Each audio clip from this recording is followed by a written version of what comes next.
ಈ ವರ್ಷ ದೀಪಾವಳಿ ಹಬ್ಬ 2 ದಿನ ಬಂದಿದೆ. ಅಕ್ಟೋಬರ್ 20ನೇ ತಾರೀಕಿಗೆ ಮತ್ತು ಅಕ್ಟೋಬರ್ 21ನೇ ತಾರೀಕಿಗೆ north Indians favourite mixed vegetable ಪಲ್ಯದ ರೆಸಿಪಿ ನಿಮಗೋಸ್ಕರ.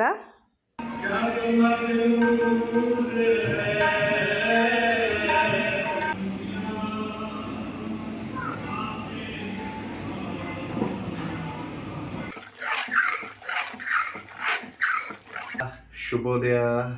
ನೀವು ಬ್ಲ್ಯಾಂಕೆಟ್ ಫೋಲ್ಡ್ ಮಾಡ್ತಾರಾ? ನೀವು ಮೂಗಾಗ್ಬಿಟ್ಟಿದ್ದಾನೆ ಫ್ರೆಂಡ್ಸ್ ನನ್ನ ಮಗ. ನಾನಾ? ಪರಾಟ ಹೇಗಿದೆ? Thank you.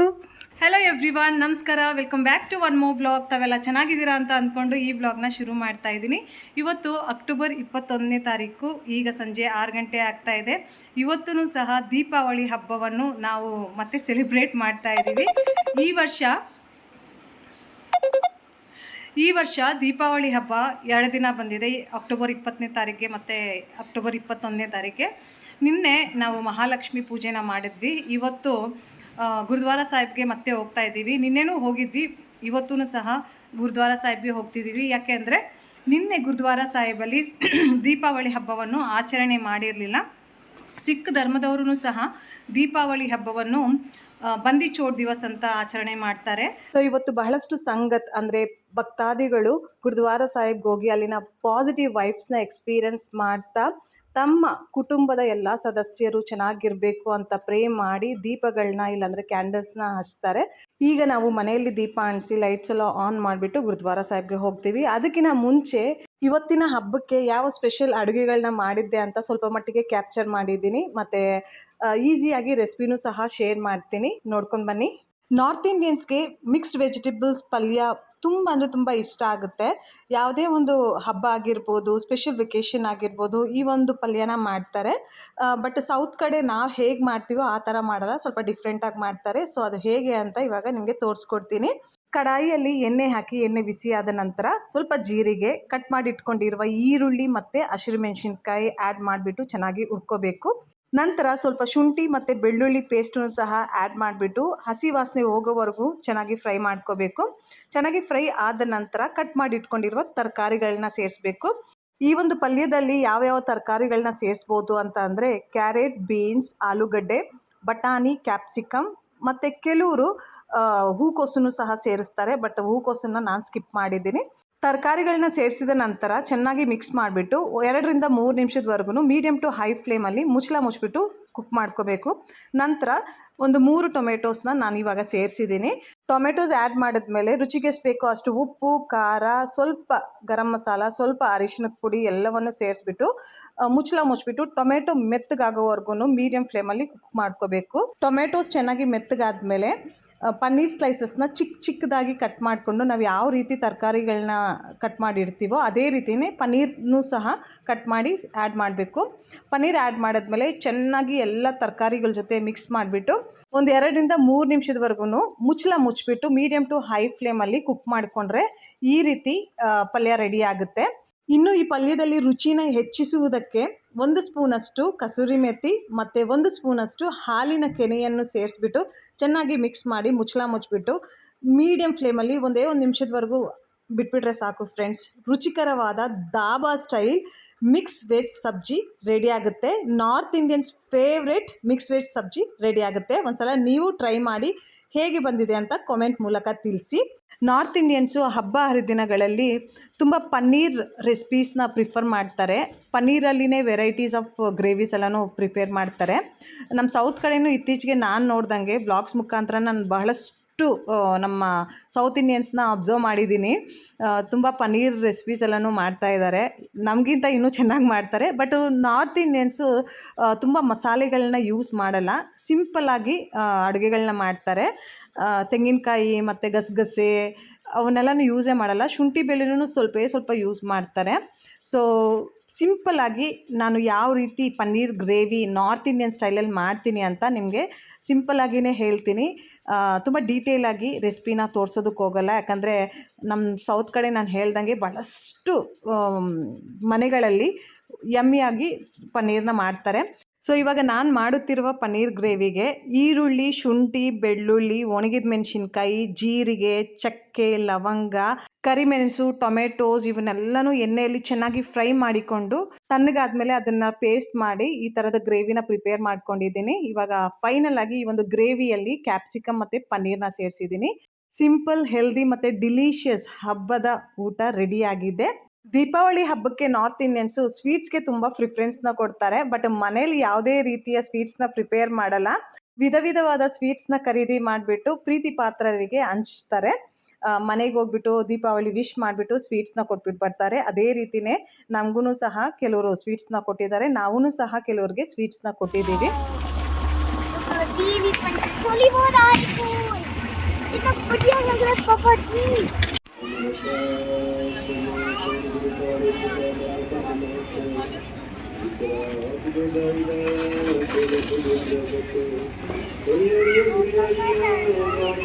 बुला रहे होंगे शायद.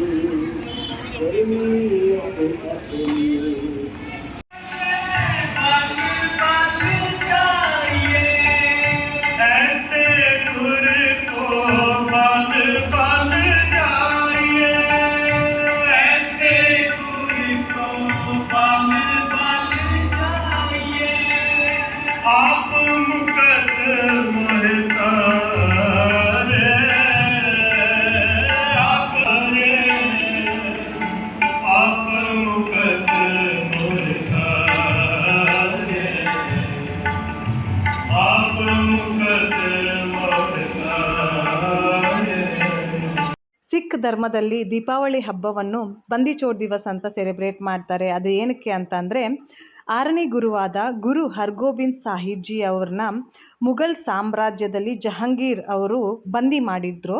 ಅವ್ರ ಜೊತೆಗೆ ಇನ್ನೂ 52 ಹಿಂದೂ ರಾಜರನ್ನು ಸಹ ಬಂದಿ ಮಾಡಿದ್ರು. ಗುರು ಹರ್ಗೋಬಿಂದ್ ಸಾಹಿಬ್ಜಿ ಅವ್ರನ್ನ ಜಹಾಂಗೀರ್ ಅವರು ರಿಲೀಸ್ ಮಾಡುವಾಗ ಗುರು ಹರ್ಗೋಬಿಂದ್ ಸಾಹಿಬ್ಜಿ ಅವರು ಜಹಾಂಗೀರ್ ಹತ್ರ ಒಂದು ರಿಕ್ವೆಸ್ಟ್ನ ಇಟ್ರಂತೆ. ನನ್ನನ್ನು ನೀವು ರಿಲೀಸ್ ಮಾಡ್ತಾ ಇದ್ದೀರಾ, ನನ್ನ ಜೊತೆ ಇನ್ನೂ 52 ರಾಜರನ್ನು ಸಹ ನೀವು ರಿಲೀಸ್ ಮಾಡಬೇಕು ಅಂತ ರಿಕ್ವೆಸ್ಟ್ನ ಇಟ್ರಂತೆ. ಆ ರಿಕ್ವೆಸ್ಟ್ನ ಆಕ್ಸೆಪ್ಟ್ ಮಾಡಿಬಿಟ್ಟು ಜಹಾಂಗೀರ್ ಅವರು ಗುರು ಹರ್ಗೋಬಿಂದ್ ಸಾಹಿಬ್ಜಿ ಅವ್ರ ಜೊತೆ ಇನ್ನೂ 52 ರಾಜರನ್ನು ಸಹ ರಿಲೀಸ್ ಮಾಡಿದ್ರಂತೆ. ಈ ಒಂದು ಸಮಯದಲ್ಲಿ ದೀಪಾವಳಿ ಹಬ್ಬ ಎಲ್ಲ ಕಡೆ ಸೆಲೆಬ್ರೇಟ್ ಆಗ್ತಿತ್ತು. ಗುರು ಹರ್ಗೋಬಿಂದ್ ಸಾಹಿಬ್ಜಿ ಅವರು ಗ್ವಾಲಿಯರ್ ಫೋರ್ಟಿಂದ ರಿಲೀಸ್ ಆಗಿಬಿಟ್ಟು ಅಮೃತ್ಸರ್ ಅಂದರೆ ಅವರ ಹುಟ್ಟು ಸ್ಥಾನಕ್ಕೆ ಹೋಗ್ತಿದ್ರು. ಅಮೃತ್ಸರ್ ನಿವಾಸಿಗಳು ಗುರು ಹರ್ಗೋಬಿಂದ್ ಸಾಹಿಬ್ಜಿ ಅವ್ರನ್ನ ವೆಲ್ಕಮ್ ಮಾಡುವುದಕ್ಕೆ ಅಮೃತ್ಸರ್ನ ಬ್ಯೂಟಿಫುಲ್ಲಾಗಿ ಲೈಟ್ಸಿಂದ, ದೀಪಗಳಿಂದ ಡೆಕೋರೇಟ್ ಮಾಡಿಬಿಟ್ಟು ಸೆಲೆಬ್ರೇಷನ್ಸ್ ಮಾಡಿದ್ರು. ಸೊ ಈ ದಿನ ಬಂದಿ ಚೋರ್ ದಿವಸ್ ಅಂತ ಹೆಸರನ್ನ ಇಟ್ಟರು. ಸೊ ಅವತ್ತಿನಿಂದ ಪ್ರತಿ ವರ್ಷ ದೀಪಾವಳಿಯಂದು ಈ ಒಂದು ಸೆಲೆಬ್ರೇಷನ್ಸ್ನ ಮಾಡ್ತಾರೆ.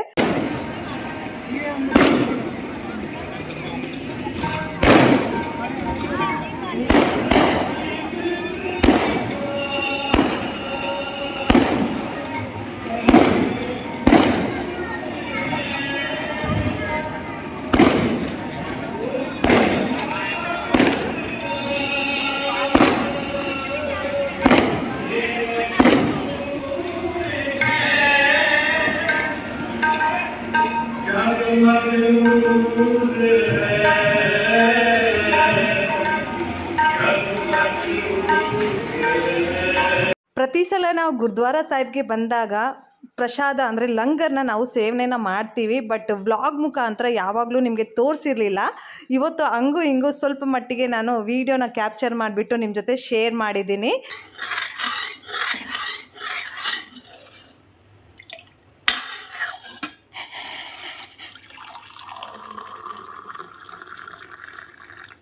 ಇವತ್ತು ಬೆಳಿಗ್ಗೆ 5 ಗಂಟೆಗೇ ಎದ್ಬಿಟ್ಟು ನನ್ನ ಮಾರ್ನಿಂಗ್ ರೂಟೀನ್ನ ಶುರು ಮಾಡಿದ್ದೀನಿ. ಕಳೆದ 3 ದಿನಗಳಿಂದ ಮಕ್ಕಳಿಗೆ ರಜಾ ಇತ್ತು ಸ್ಕೂಲ್ಗೆ, ದೀಪಾವಳಿ ಸೆಲೆಬ್ರೇಷನ್ಗೆ ಅಂತ.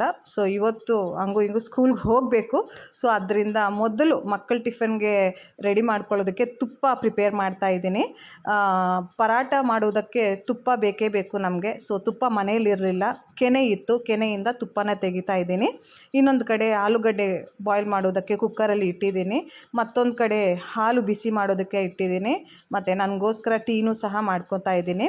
ಬೆಳಗ್ಗೆ ಈ ಥರ ಯಾರು ಎದ್ದೇಳ್ದಿರೋವಾಗ ಪೀಸ್ಫುಲ್ಲಾಗಿ ಕೆಲಸ ಮಾಡೋದು ನನಗೆ ತುಂಬ ಇಷ್ಟ ಆಗುತ್ತೆ ಫ್ರೆಂಡ್ಸ್. ಇತ್ತೀಚೆಗಂತೂ ಬೆಳಗ್ಗೆ 6:30 ಆದ್ರೂ ಈ ಕಡೆ ತುಂಬ ಕತ್ಲಿರುತ್ತೆ. ಯಾಕಂದರೆ ವಿಂಟರ್ ಸೀಸನ್ ಈಗಾಗಲೇ ಶುರು ಆಗಿಬಿಟ್ಟಿದೆ. ಇನ್ನು ನವಂಬರ್ ಬರ್ತಾ ಬರ್ತಾ ವಿಂಟರ್ ಸೀಸನ್ಸು ಎಫೆಕ್ಟ್ಸ್ ಕಾಣೋದು ಶುರು ಆಗುತ್ತೆ.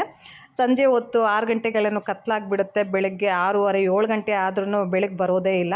ಸೊ ಈಗಿರೋವಾಗ ಬೇಗ ಬೇಗ ನಮ್ಮ ಕೆಲಸ ಮಾಡ್ಕೊಂಡ್ಬಿಟ್ರೆ ಒಳ್ಳೆಯದು ಅಂತ ನಾನು ಅಭ್ಯಾಸ ಮಾಡ್ಕೊಂಡ್ಬಿಟ್ಟಿದ್ದೀನಿ. ನೋಡಿ, ಕೆನೆಯಿಂದ ಇಷ್ಟು ತುಪ್ಪನ ತೆಗೆದಿದ್ದೀನಿ. ಆಲೂ ಪರಾಟ ಮಾಡುವುದಕ್ಕೆ ಆಲೂ ಸ್ಟಫಿಂಗ್ನ ರೆಡಿ ಮಾಡ್ಕೊತಾ ಇದ್ದೀನಿ. ಬಾಯ್ಲ್ಡ್ ಆಲೂ ಜೊತೆ ಒಂದು ಈರುಳ್ಳಿ, ಹಸಿರುಮೆಣಸಿನ್ಕಾಯಿ, ಖಾರದ ಪುಡಿ, ಗರಂ ಮಸಾಲ, ಉಪ್ಪು, ಸ್ವಲ್ಪ ಅರಿಶಿಣದ ಪುಡಿ, ಕಸೂರಿ ಮೇಥಿ, ನಿಂಬೆ ರಸ ಇವನ್ನೆಲ್ಲ ಸೇರಿಸಿ ಮ್ಯಾಶ್ ಮಾಡಿಕೊಂಡು ಪರಾಟ ರೆಡಿ ಮಾಡ್ತೀನಿ. ಹೇ ಫ್ರೆಂಡ್ಸ್, ಹೇಗಿದಾ? ಶುಭೋದಯ. ನೀವು ಬ್ಲ್ಯಾಂಕೆಟ್ ಫೋಲ್ಡ್ ಮಾಡ್ತಾರಾ? ನೀವು? ನಾವು? ಹಾಂ, ನಾನು ಬ್ಲ್ಯಾಂಕೆಟ್ ಫೋಲ್ಡ್ ಮಾಡ್ತಾರ. Good morning. Good morning. चलो रेडी हो जाओ.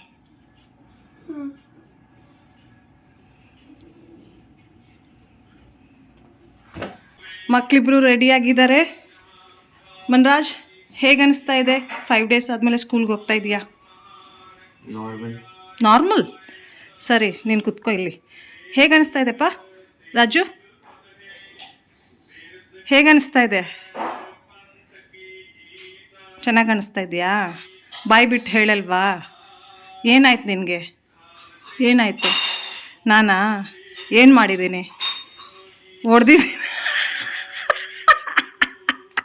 ಹೊಡೆದಿದ್ದೀನಿ. ಸರಿ ಹೋಗು. ಇಬ್ಬರು ಜಗಳ ಮಾಡ್ತಾಯಿದ್ರು ಫ್ರೆಂಡ್ಸ್, ಅದಕ್ಕೆ ಇಬ್ರಿಗೂ ಒಂದೊಂದು ಕೊಟ್ಟೆ. ಇವನೇನು ಮಾಡ್ದ? ಏನು ಮಾಡ್ದ? ಹೊಡೆದಿದ್ದಾನ? ಹೊಡಿಬೇಕಾ? ಹೊಡಿಬೇಕಾ? ಹೊಡಿಬೇಕಾ? ಹೊಡಿಬೇಕಾ? ಚಲೋ ಉठೋ. ಚಲೋ, ಓಕೆ. ಸ್ಮೈಲ್ ಕರೋ. Very good. ಇನ್ನೋಸೆಂಟ್ ಬಚ್ಚ. ಮೂಗಾಗ್ಬಿಟ್ಟಿದ್ದಾನೆ ಫ್ರೆಂಡ್ಸ್ ನನ್ನ ಮಗ. ನಾನಾ? ಹಾಂ, ವ್ಲಾಗ್ ಮಾಡಬಾರ್ದಾ? ತಗೋ, रोल बना दिया बेटा. क्या है ये? हाँ, रोल बना दिया.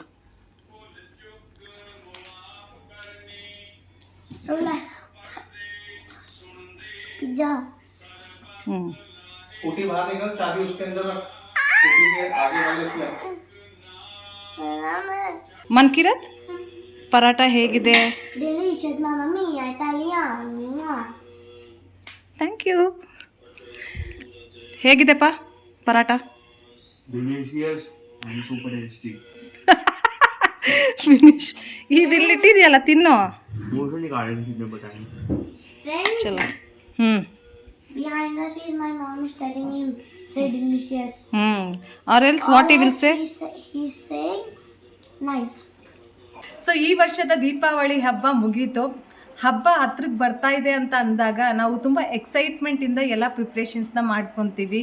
ಮನೆ ಕ್ಲೀನಿಂಗ್ ಮಾಡೋದಾಗಿರ್ಬೋದು, ಹಬ್ಬಕ್ಕೆ ಶಾಪಿಂಗ್ ಮಾಡ್ಕೊಳ್ಳೋದಾಗಿರ್ಬೋದು, ಪೂಜೆಗೆ ಡೆಕೋರೇಟ್ ಮಾಡೋದಾಗಿರ್ಬೋದು, ರಂಗೋಲೀಸ್ ಹಾಕೋದು, ಲೈಟ್ಸ್ ಹಾಕೋದು, ಮತ್ತು ದೀಪಗಳಿಂದ ಮನೇನ ಅಲಂಕಾರ ಮಾಡೋದು, ಅವನ್ನೆಲ್ಲನೂ ತುಂಬ ಹೃದಯದಿಂದ ತುಂಬ ಎಕ್ಸೈಟ್ಮೆಂಟಿಂದ ಮಾಡ್ತೀವಿ. ಅದೇ ಹಬ್ಬ ಮುಗ್ದೋದ್ಮೇಲೆ ಎಲ್ಲವನ್ನು ನಾರ್ಮಲೈಸ್ ಮಾಡೋದಿದೆ ಅಲ್ಲ, ಅದು ಮಾತ್ರ ತುಂಬ ದುಃಖ ಕೊಡುತ್ತೆ.